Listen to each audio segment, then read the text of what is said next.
Alright, hello everybody, it is me here, Mr. Truth, and in today's video, I'm going to be discussing the Tennessee Titans and their number one overall draft pick, rookie quarterback out of Miami, Cam Ward, who was obviously picked first in the 2025 NFL Draft by the Tennessee Titans. Now, before this video actually begins, I have to address sort of a bit of an elephant that is in the room right now, and that is the fact that my last video went off views-wise. It is by far the most viewed video on my channel. It was the Shedeur Sanders preseason Week 3 breakdown, how he played like garbage against the LA Rams, and I would like to thank everybody who liked, who commented, who showed their support under the video, and especially to those who subscribed to the channel, subscribed to the Mr. Truth page, because of that video. I would like to thank you all and welcome sort of aboard, welcome to the fan base essentially, and I hope I've made sort of a long time fan out of you. I hope you will be watching my content throughout the course of this season, because trust me, the season starts in just about a week now.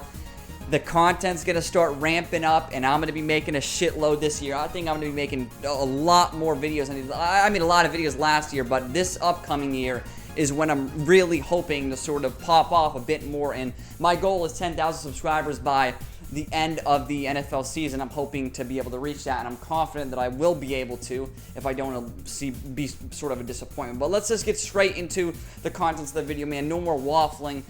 If you sort of know me, sometimes I do waffle a bit in the intros, but it's not like about something like this. It's a very out of character for me to do this, sort of thank the audience, but still, let's just get straight into the contents of the video. Cam Ward is the first one I will discuss, the rookie quarterback out of Miami, selected number one overall. He definitely has a talent. He has all the tools, everything you need out of a star franchise quarterback, right? And I think he does have it up there. I think he does have the sort of mental fortitude and strength and toughness to play in the league for sure. Watching his college film, there was a lot of highs, also some lows as well, but there were more highs than there were lows, and you like to see that. He had things he did very, very well on film, and clearly Tennessee taking him one was some sort of indication that they believe he is going to be the franchise quarterback, right? You don't pick a quarterback first overall if you don't believe he can be the guy who can be the cornerstone, and he can be the guy who you build your team around for the next 10 to 15 years of your franchise, right?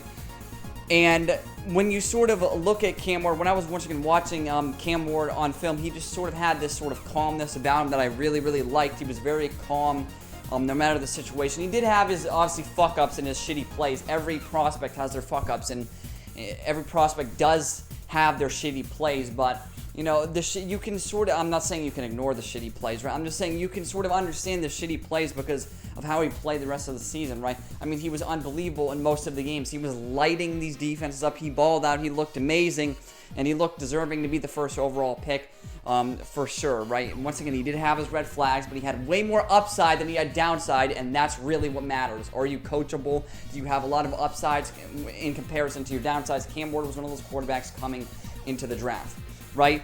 And to be a good quarterback, you have to have a good sort of supporting cast around you. Looking at this Titans team, it's blah.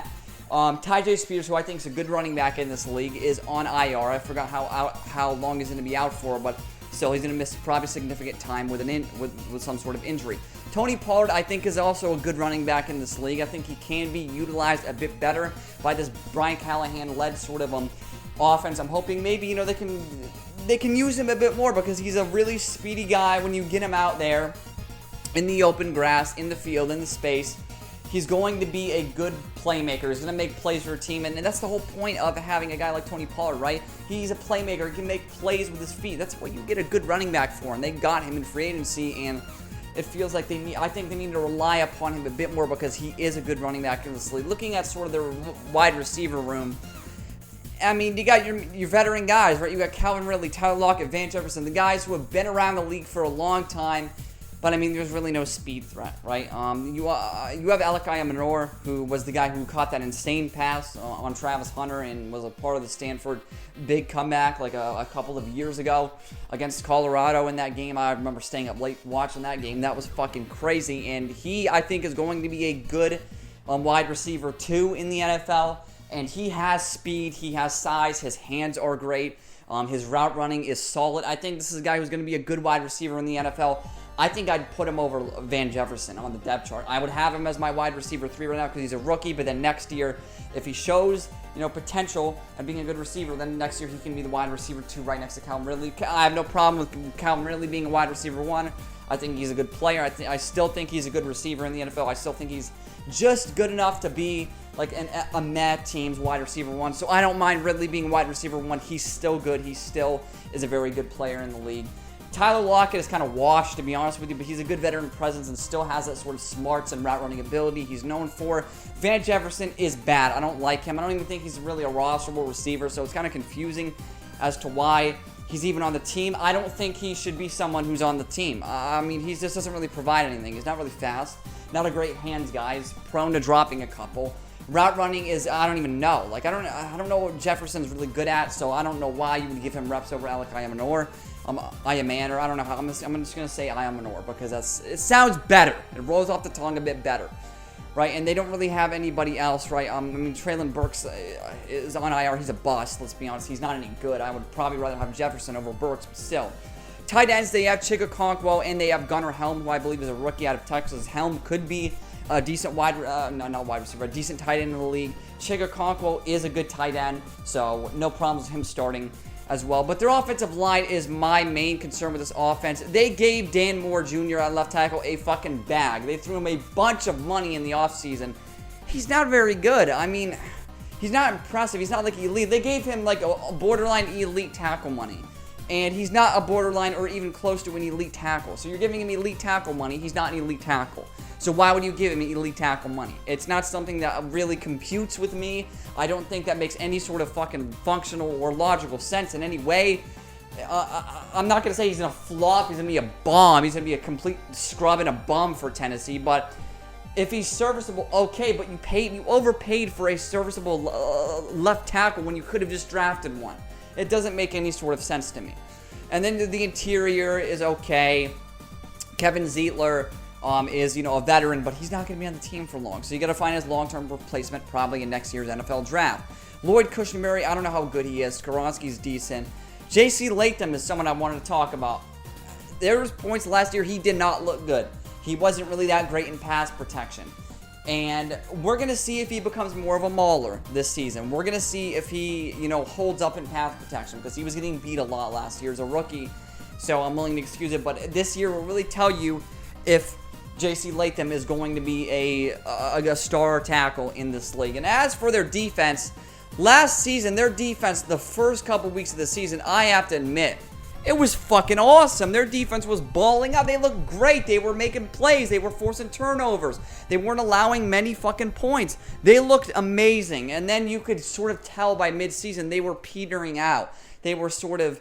They quit, essentially. They gave up. They completely gave up because, the offense was led by none other than Mayo Man himself, Will Levis, who is, oh my God, he's just trash. The guy is absolutely abhorrent. Should never start for any NFL team ever again, point blank, period. But they sort of quit. They gave up a little bit, and that's not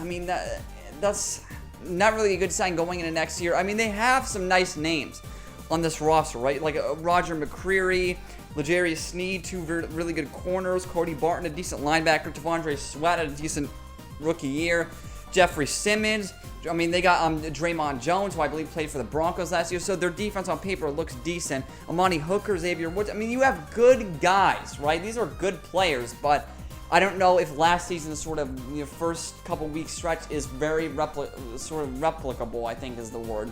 Something you can replicate and something that you can sort of imitate and have that be something that is sort of prevalent for a sustained period of time, right? I don't know if it's sustainable is what I'm trying to say, essentially, with that sort of statement. And listen, I'm not trying to say they're going to be scrubs, right? They're going to be trash. I'm not trying to insinuate that. I'm just saying I actually have question marks about how they're going to hold up. Because once again, when you have a defense that gets mentally fatigued like that, where they quit in the middle of the season, what's going to happen with a rookie quarterback? You really don't know. So once again, there's a lot of questions that are sort of in the air for this team, right? And I'm not going to proclaim to be some sort of expert. I don't know how. I have sort of a general idea of how they're going to do. I think they're going to win 5, something games. I don't think they're going to be great, but I think it's going to be like a bit of an improvement from last year, you know. The only direction you can go from last year is up, because you literally won the first overall pick last year for being the worst team in the league. So there's no way you can get any worse than that. You can't get worse than first overall. If you pick second next year, you had a better season than you did the year before. So that's sort of a bit of a moral victory. It might not be a really big victory because you're picking second, and it clearly, you know, you didn't really progress that much, but technically you didn't because you weren't picking first in the draft. Correct?